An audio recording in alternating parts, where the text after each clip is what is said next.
vegetarian books to all of us. So we have got the opportunity to be in the association of Her Grace Yashomati Mataji.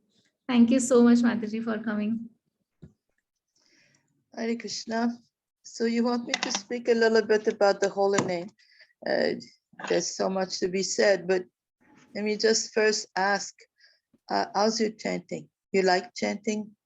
Is anybody brave enough to answer? Do you like chanting?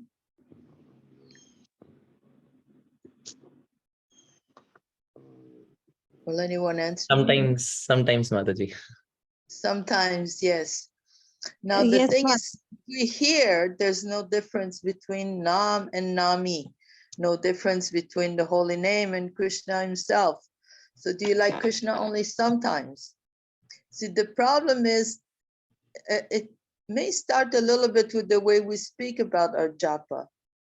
We tend to say things like, oh, I finished. Have all of you finished? Now, if you had the opportunity to be face to face with Krishna 24 hours a day, once you've spent an hour or 2 hours with him, would you actually say, oh, good, I'm done. I'm finished. When we don't realize, but these different words that we use, like I'm finished, or I have to chant some japa, these affect our mentality. These words enter every cell of our body. The consciousness of these words enter our cells through the water and so on. This is proven fact by renowned physicians. But we tend to do this. We speak of japa as though it's a chore. It's not a chore to meet the person you love. So I think that maybe we can start there and see how it affects our japa. Start by talking about our japa as being something that we relish. Something, even if it's not entirely true, if we speak about it this way, it may become a little bit more close to being true. The bottom line is that chanting is about relationship. We read from Bhagavad Gita, Yeyatamam prapajante tatsataiva bhajamyaham. As they surrender unto me, I reward accordingly. So the same thing goes for anything that we do in Krishna consciousness. If we chant thinking, oh, I got to get this over with, then we will get from Krishna, oh, I'll get over with dealing with him pretty soon. Whereas if we're chanting with love, then what we can expect to get from Krishna is also love. Love is a two-way street. We cannot expect that we give someone inattention and we get in response full attention and love. If we want reciprocation, then we have to reciprocate. We have to give according to what we want to receive. So japa is a relationship. It's about speaking to Krishna. It's our time to speak to him directly. It's not a time to make your lists of whatever you're going to do during the day or what you're going to cook, or even if it's service, it's not the time to suss out what service you'll be doing during the day. It's a time for you to talk with Krishna. Just like Kirtan is compared to Rasa Leela, Japa is compared to time in a Nikunja. That's time alone with Krishna.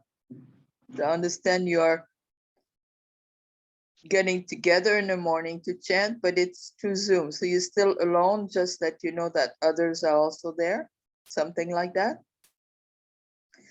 Anyway, you have to make sure that your japa is done in a mood of relationship, developing your relationship.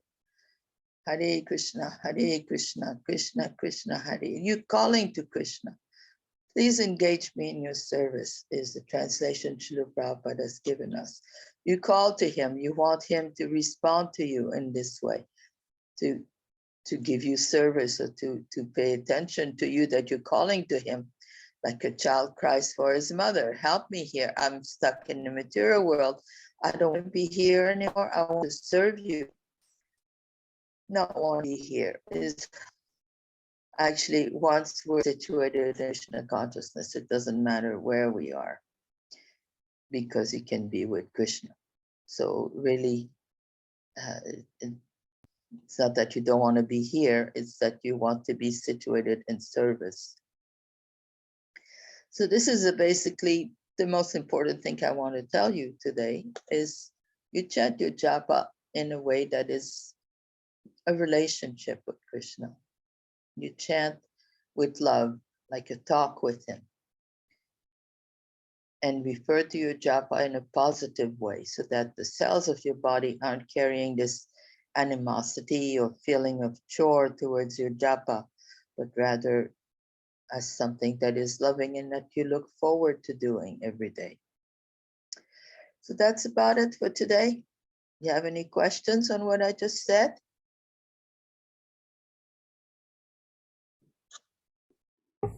Hare Krishna Mataji, thank you so much for this wonderful message on Japa. Mataji, I just have one question. How do we develop this Japa mood of relationship?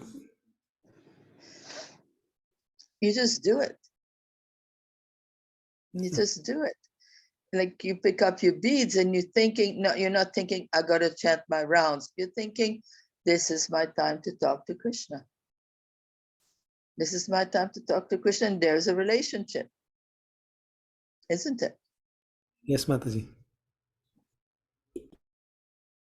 You just do it. It's like so many times devotees talk about understanding this, or I have to understand. I don't understand that Nam and Nami are the same. This is so hard for me to understand. Well, he'll never get there. The Gyanis take life after life after life after life trying to understand, and they don't get it. So it's not about understanding, it's about loving. Do you understand why your mother loves you? You don't understand. You just know she does. And similarly, you do the same with your children or with your wife or your loved ones. It's not a matter of understanding why, it's a matter of doing it. So the same thing with japa. It's not a matter of understanding how you will develop that love. You just do it. You just pick up your beads. Oh, this is Krishna. Krishna is present in this mantra. I will connect with Krishna today. Hare Krishna. Krishna is present in this Krishna Nam. Krishna is not different from that the mantra. So in this way, Krishna is not different from his name. So you just try to connect in this way. Does that make it a little clearer? Yes, Mataji. Thank you so much. Very, very clear. Thank you. Hare Krishna Mataji. Yes. Thank you so much, Mataji, for such a mesmerizing Japa talk. This is actually so much relatable. Whenever that sometimes which I said in the starting, now which you asked, do you like chanting? So this liking of chanting only happens when the feeling of talking with Krishna is there. Mataji, my question is, I sometimes experience that when I was able to hear the names, holy names properly, then after few rounds or few properly heard names, I was able to get in the mood of talking with Krishna. Otherwise, it is very difficult to manufacturally made. So if hearing should come first or to prepare the mood, because it all starts with the heart. We have in our ISKCON Chinese devotees, they can't say Krishna, they say Krishna. The people of Orissa, they also don't say Krishna, they say Krishan. No, they say something else. Krishna. In Orissa, they say Krishna. The Russians, what do the Russians say? Krishna. So the pronunciation is so different. In Braj, they say Krishan. They don't say Krishna. So pronunciation is one thing, but Krishna is not made of material sound. Krishna hears your heart. So yes, you pronounce properly, but you pronouncing properly also means put your heart there. Speak with your heart. Actually, there's many different kinds of japa, and sometimes japa refers to unspoken, but rather done in the mind. So in the mind, you can definitely chant perfect pronunciation. It's important, but it starts from the heart. I couldn't hear you very well. You were speaking so loud. So I hope I answered what you were saying, what you were asking, that I didn't just go into something else. Yes, Mataji. And Mataji, a continued question, if you allow. Um, so,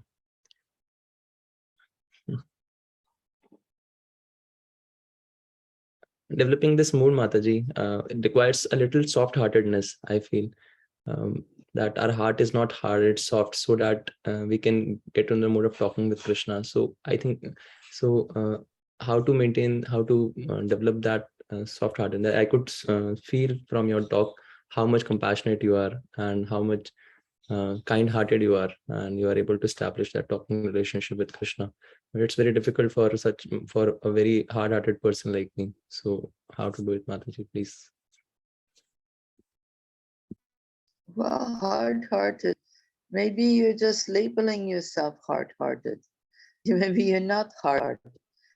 You know, I say the same about myself too. I'm so hard-hearted, but actually, it's like which comes first, the egg or the chicken? It's if you're chanting all the time, your heart will soften.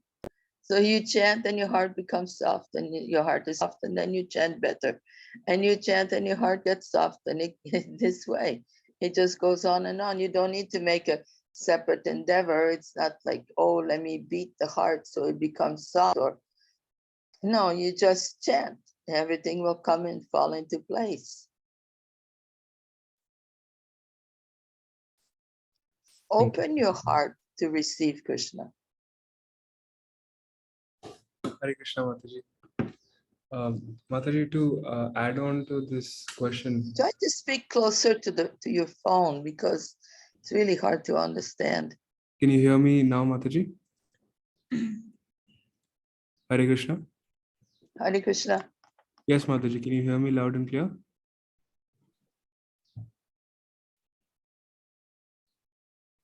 Am I audible, Mataji? It's still very weak, but I can hear if I really try.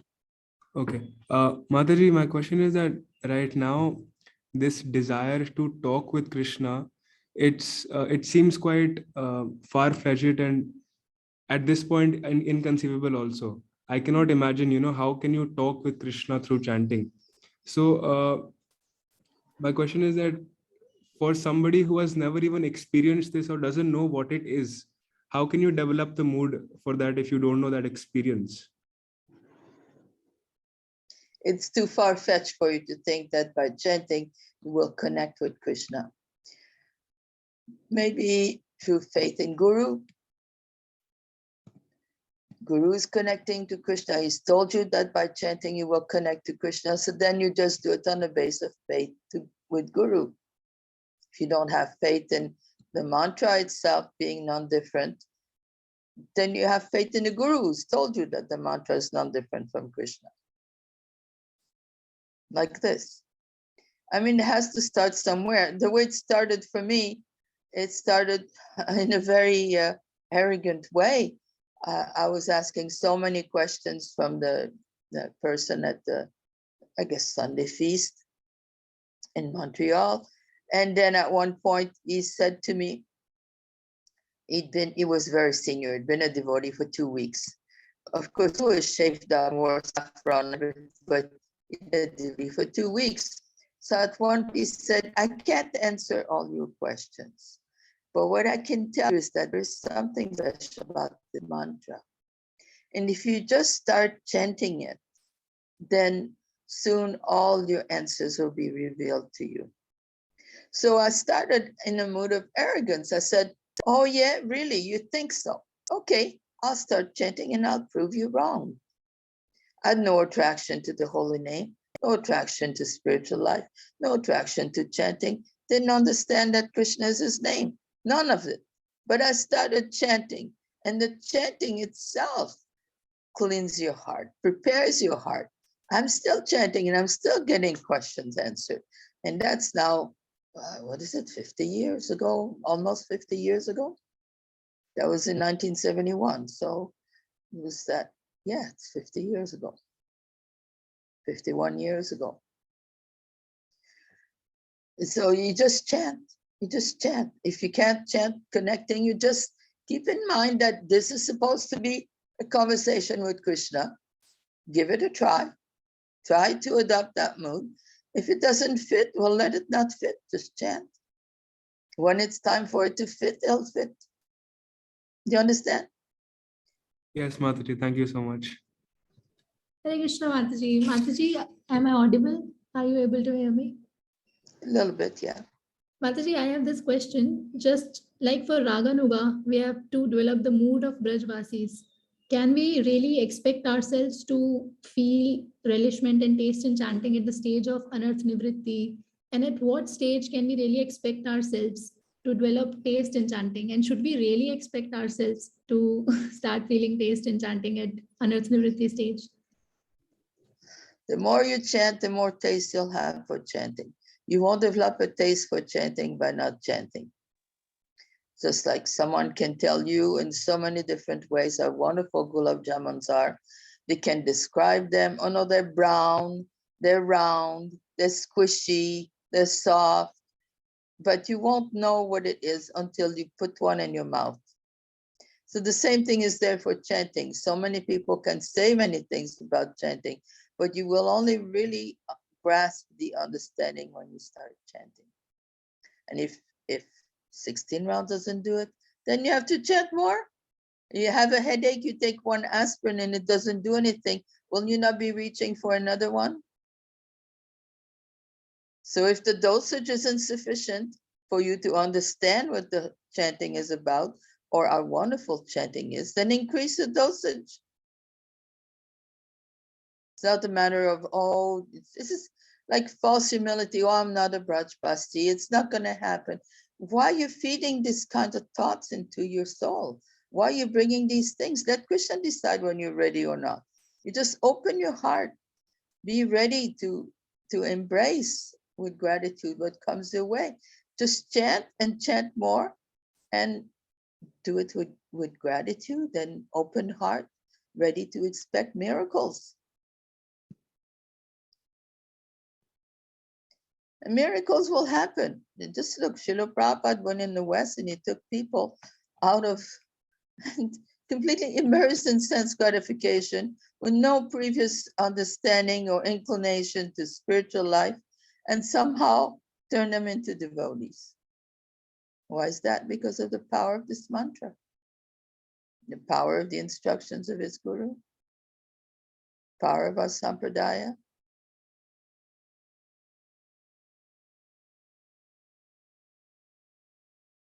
Chanting works, but you have to do it.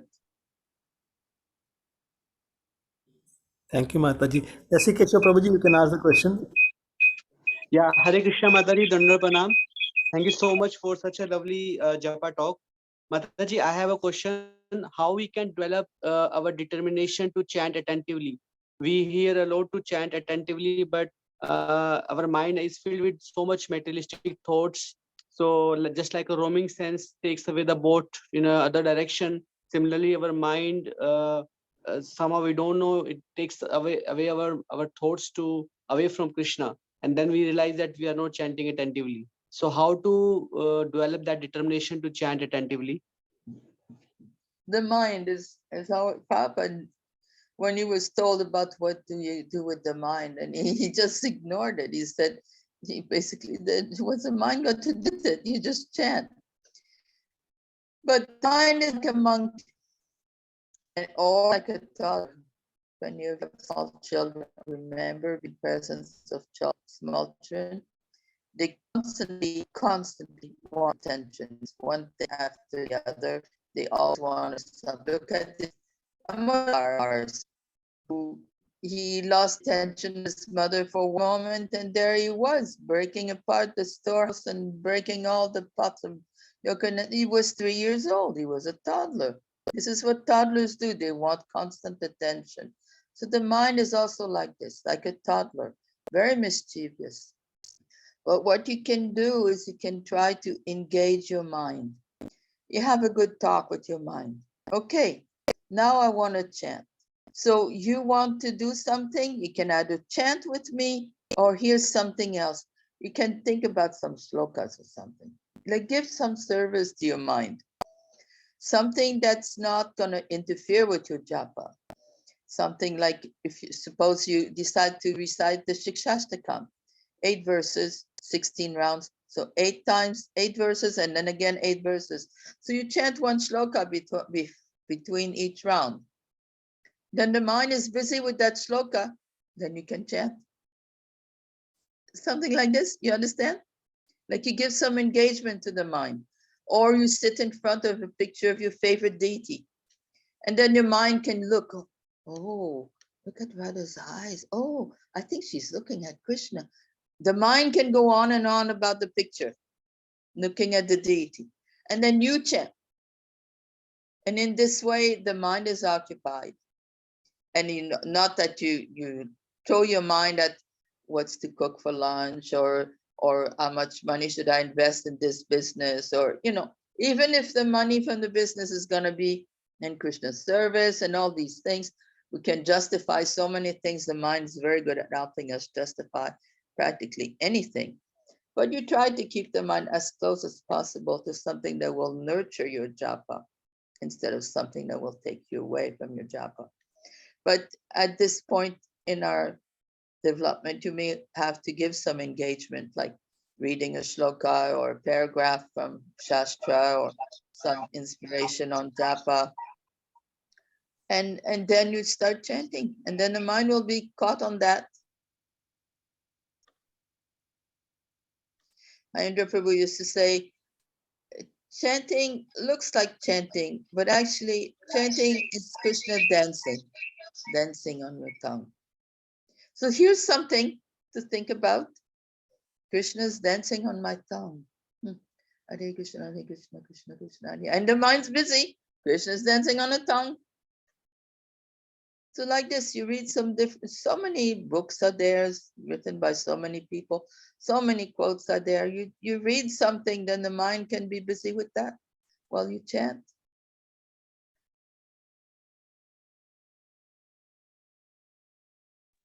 Thank you so much, So, Mataji. Wonderful. Yes, ma'am. You're welcome. Thank you. Are we good for today? Let's see how tomorrow's japa goes, because I think you have another session tomorrow morning, right? Yes, You'll probably chant more today. Why not? Yes, Mataji. Thank you so much, Mataji. Mataji, Your Grace joined the ISKCON movement, this Japa movement in 1971. Most of Yes. us were not even born, including me, who is holding the oldest body in this group. So it is totally inconceivable for me how much of wisdom and compassion Your Grace is holding. And each and every word that you gave to us, Mataji, is truly priceless treasure, truly nectarian for us. So thank you so much, Mataji. Apart from this Japa talk and glories of Harinam, Mataji, may I request you to also share any one pastime with Srila Prabhupada, so that it is a rare opportunity for us to have such a senior Srila Prabhupada disciple in this group. So we would be very happy if you feel comfortable, Mataji. Well, there isn't. Mostly my association with Srila Prabhupada was through the system, through the GBC, to the temple president. I was living Prabhupada's instructions for a whole year before. In those days, you couldn't take initiation if you lived outside, only if you were living in the temple. So I was living outside, and I was holding Krishna book classes during the lunch hour at school, and I would follow my religion teacher to follow his schedule instead of my class schedule, and I would give presentation on Krishna consciousness. So I was preaching in the school when I wasn't skipping my classes to go in Harinam, but I never saw Prabhupada really till my initiation. I would feel Prabhupada through letters he sent to some of his senior disciples, but we were told, don't write to Prabhupada. He's busy translating Srila Prabhupada's books, just busy translating books for us. So don't write to him. It just stops. It's not conducive. So I never wrote to him until one day, well, my parents were very much against me becoming a devotee because they didn't understand, and I didn't know how to explain to him what I was doing. So they're not bad people, but somehow communication was not going on. So they were really starting to be difficult. So I asked what I should be doing, and the temple president told me to write to Prabhupada. And at that time, I tried writing to Prabhupada. But after being told for a whole year how busy he is, and then I thought, oh, what a trivial problem. You know, I can't get along with my parents. They won't let me be a devotee, but this is quite trivial compared to the mission Srila Prabhupada is undertaking. I shouldn't be disturbing him. So I kept trying to make the letter better, more concise, more to not disturb him. And at the end of it, through the GBC came the instruction to leave home.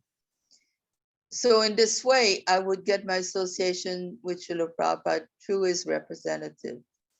When I finally met him at the time of my initiation, which happened just a few weeks after I moved into the temple, I was very fortunate to be given personal service to him.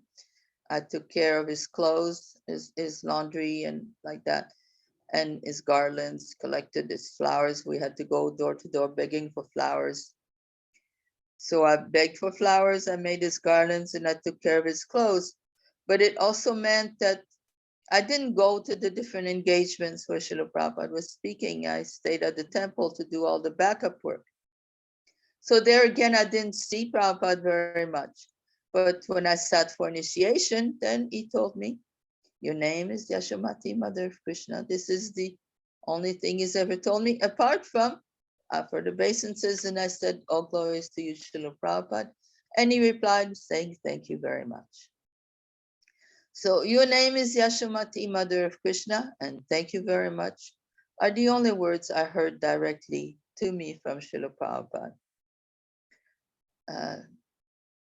And that has held me for 50 years, along with his books. We all have access to the same association with Srila Prabhupada. His books are there for every one of us. His instructions are there in his books, in his lectures. Everything is properly documented, and you can avail of that yourself, whether you were in his presence, in his physical presence or not. Thank you so much, Mataji. It is so relishing. Mataji, we are just getting a little greedy to have more questions. Mataji, we all are in this movement, and now we want to go long way also. Everybody desires to go long way. And we have somebody like Your Grace who has walked 51 years of your life already in this on this path. So Mataji, any message for us how we can hold ourselves like Your Grace in this movement and do not deviate in the future?